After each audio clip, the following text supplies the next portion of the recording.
चुनाव लागेको छ देशमा। चौतारामा उभिएर गालापुक्क परेको एउटा कम्युनिस्ट भाषण गरिरहेको छ। ऊ पढिरहेको छ आफ्नै मेनिफेस्टो। कार्ल मार्क्स अनि लेनिन बिर्सिसक्यो उसले। ऊ सम्झन्छ हिटलर अनि मुसोलिनो। ऊ दाबी गर्छ आफैलाई यो शताब्दीको महान नेता। ऊ दाबी गर्छ आफैलाई यो शताब्दीको महान नेता। तर ऊ लतपतिएको छ रगतमा। ऊ लतपतिएको छ रगतमा। लाग्छ भर्खरै कुनै कोत पर्व सकेर फर्किएको ऊ। ताजा रगतले भिजेको छ ऊ। रगत देखिँदैन सायद ओम्नी ब्रान्डको चस्मा लगाएपछि, अहङ्कारले छोपिएपछि। ऊ पिउँदैछ गिरीबन्धुको चिया अनि पढिरहेछ आफ्नै मेनिफेस्टो।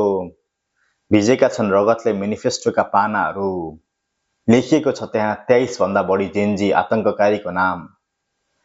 भिजेका छन् रगतले मेनिफेस्टोका पानाहरू। लेखिएको छ त्यहाँ 23 भन्दा बढी जेन्जी आतंककारीको नाम। उसको झण्डाको रङ पनि रगतले चम्किलो बनाएको छ। कति प्रिय छ उसलाई रातो रङ। ऊ धर्मलाई अफिम हो भन्छ, फेरि बारम्बार भगवानको ठेगाना पनि खोज्छ।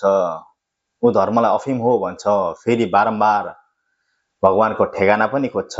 चित्रगुप्तलाई बयान दिन्छु भन्छ, बेला बेला जनताको बलि दिन्छ अनि रङ्ग्याउँछ आफैलाई। वर्षौं पहिले झापा भन्ने गाउँबाट रातोले रङ्ग्याउन थालेको उसले आफैलाई। त्यो रङ मधुर हुन थालेपछि फेरि रङ्गाएको उसले कलिला रगतले आफैलाई। वर्षौं पहिले झापा भन्ने गाउँबाट रातोले रङ्ग्याउन थालेको उसले आफूलाई। त्यो रङ मधुर हुन थालेपछि फेरि रङ्गाएको उसले आफूलाई कलिला रगतहरूले।